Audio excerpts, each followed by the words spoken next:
Et bonjour à tous. Aujourd'hui, je vais vous parler d'un petit film de kung-fu qui se passe dans le futur.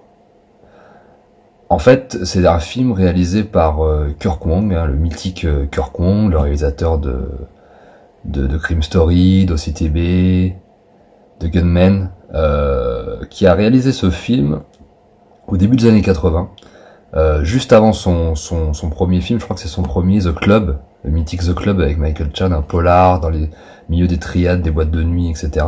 Et donc juste après The Club, il réalise donc ce film complètement improbable, cet ovni cinématographique, ce truc qui ne ressemble à aucun autre film que j'ai pu voir dans ma vie et principalement dans le cinéma de Hong Kong, et c'est donc Flash Future Kung Fu. Alors, il est clair que le film, c'est très clairement quand ils l'ont fait, il y avait pas de budget et pas de temps.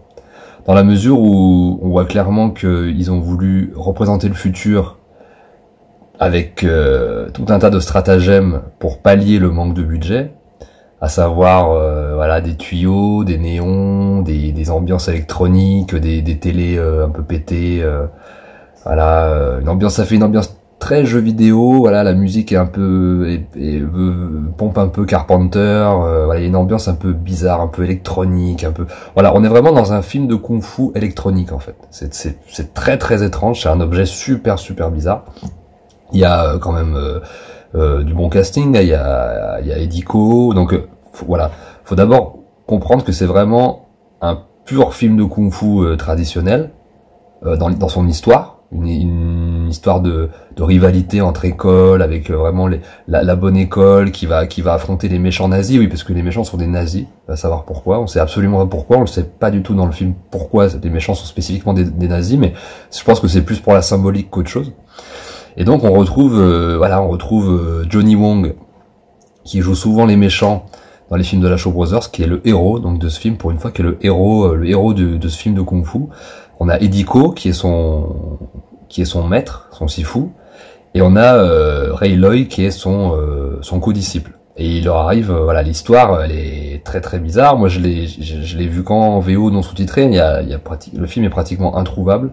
Il n'y a pas de copies sous-titrées ni en anglais, alors il y a encore moins en français, mais voilà, donc je ne l'ai vu qu'en VO, mais j'ai à peu près compris de quoi ça parlait. Voilà, c'est l'histoire du bien et du mal entre un pratiquant de kung-fu. Je vous dis, c'est vraiment une histoire de kung-fu traditionnel, mais transposée dans un futur mal fait. Mais du coup, ça donne un objet super fascinant, super étrange. On est content de voir Johnny Wong dans un rôle de héros pour une fois. Et c'est vrai qu'il a, avec sa moustache et tout, il a une espèce de charisme un peu à l'ancienne. Le film est vraiment, c'est vraiment filmé comme je pense qu'ils avaient pas le temps et pas l'argent. C'est très souvent filmé en plan séquence, donc ils activent la caméra et ils laissent tourner, ils laissent parler et se dérouler la scène. Alors ça se passe soit en plan fixe, soit parfois il y a beaucoup de caméras à l'épaule, donc le mec rentre dans le champ, rentre très proche des corps et des visages, etc., se retire, fait des contours, machin, il y a plein de plans comme ça. Alors moi je trouve la réal très cool, ça fait très nouvelle vague, quoi, où on tourne un peu à l'arrache. On sent que c'est un film de kung-fu futuriste nouvelle vague. C'est très étrange, très très étrange.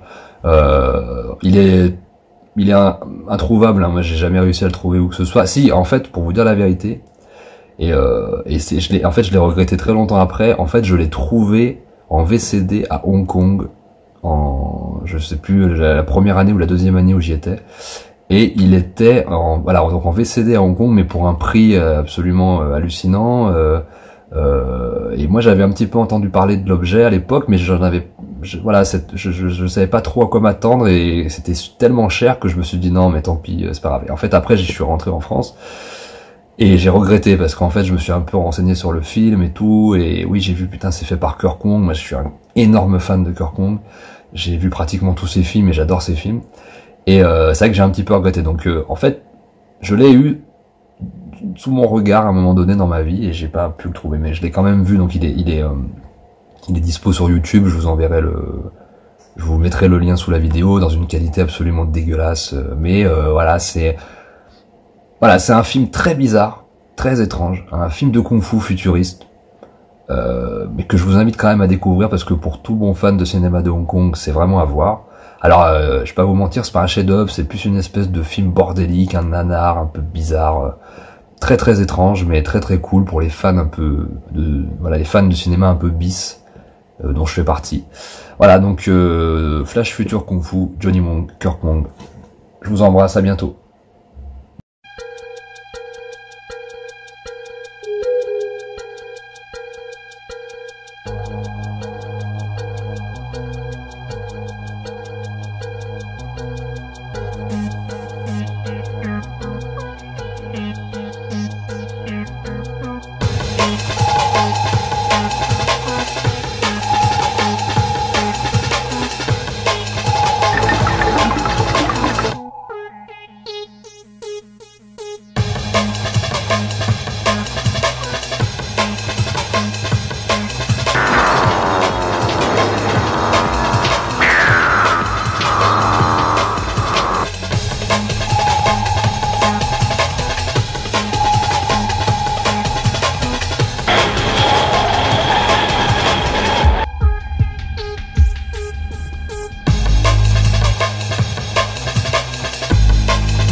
Why do you still believe in ancient herbal stuff? There's all sorts of neo-medical treatment. Neo-Nazi, you mean? Belong in a concentration camp. Is that right? Hmm?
Brother, he's looking good.